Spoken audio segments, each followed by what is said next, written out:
Am I the only one who legitimately thinks that this is the best spin-off in the series? Because, yeah, I feel like it is. Annabelle Comes Home was released in 2019, directed by Gary Dauberman, starring McKenna Grace, Madison Eisman, and Katie Saarif. And I honestly went into this movie with mixed feelings when it first came out. I'd seen the trailer a bajillion times. It played in front of almost every movie at the theater I went to. So I had tempered expectations because The Curse of La Llorona was terrible. The Nun was disappointing. I just didn't really have much anticipation for it. So yeah, I went to go see it. Absolutely loved it back then. This was my first rewatch since theaters, and I absolutely love it still to this day. So let's go ahead and start this review off, starting off with the good. And right off the bat, this is the most fun movie in the entire franchise. You got great acting here. First, you got McKenna Grace as the Warren's daughter, and she's really great in this movie. She's not the same actress that plays her in the main Conjuring films, because, mind you, this is set between the first two movies, and the actress who plays their daughter in the first two films is much older at this point, so she can't really play this specific version of her. But I feel like she does a really great job. I really like McKenna Grace as an actress. She was really great in Ghostbusters Afterlife as well. So I'm really excited to see her career going forward now, after giving terrific performances in this movie and in Ghostbusters. And then you have Madison Eisman in this movie, and she's kind of like the babysitter of this film, and she does a really great job as well. Outside of this movie, I've only seen her in like Jumanji, and I think she was in the second Goosebumps movie. I don't really remember that movie because it sucked. But she was really great here as well. I really liked her chemistry with McKenna Grace, and I really like the way she plays the character. I really hope that she gets more roles going forward because she's a very promising, talented young actress. Finally, you have Katie Saarif in this movie as Madison Eisman's friend and kind of the second babysitter, I guess. She does a really great job as well. I'm going to get into a little bit of her writing later on, but I think she did a really great job, and she's probably got the best arc out of the movie, the most emotional arc probably, and I feel like she handled it very well. I don't think I've seen her in anything else, but I'd really like to see her in more stuff because she is a very talented actress as well, judging by just this movie. And these three girls, they just really work off each other very, very well. They sell the chemistry that these three characters have.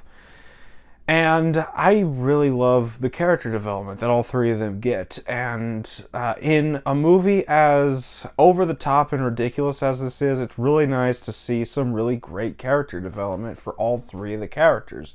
Also, very nice to see Patrick Wilson and Vera Farmiga again in this movie. They're not in it for very long. They show up at the beginning and they show back up at the end. But still very nice to see them again as the Warrens.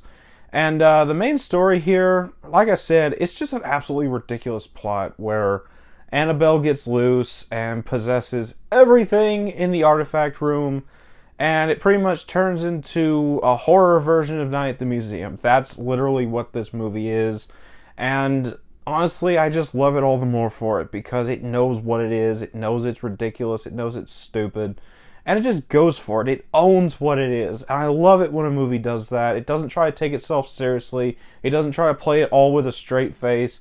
This movie knows it's ridiculous. It knows it's silly. And it just goes for it. And because it goes for it, everybody wins. The audiences, the filmmakers, everybody gets something that I feel like everybody should enjoy. Whether it's great character development, whether it's great scares, whether it's silly little situations like the ghost of Sharon the Ferryman. It's just a really great sequences in this movie. Really, really great scares as well. There's even a whole segment with a haunted wedding dress.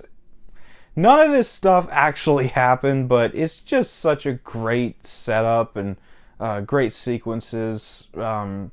Scares, like I said, are absolutely terrific, and I just love how they handle everything. They juggle all these new ghosts and characters, and there's also some really great humor in this movie as well. Like I said, this is the funniest, this is the silliest, this is the most ridiculous, but that's why I love this movie. It doesn't forget to have fun, and sometimes in horror films, you just want to have fun. So this movie goes for that. And on top of that, you get a really great atmosphere. It's all set inside the Warrens' house. You get really great score that adds to the atmosphere, great editing, and a really great soundtrack. Fun fact, I watched this movie before I ever watched Breaking Bad. So rewatching this now after watching Breaking Bad, I noticed that Baby Blue plays within the soundtrack of this movie, and I'm like, hey, Breaking Bad song. Just really funny thing for me.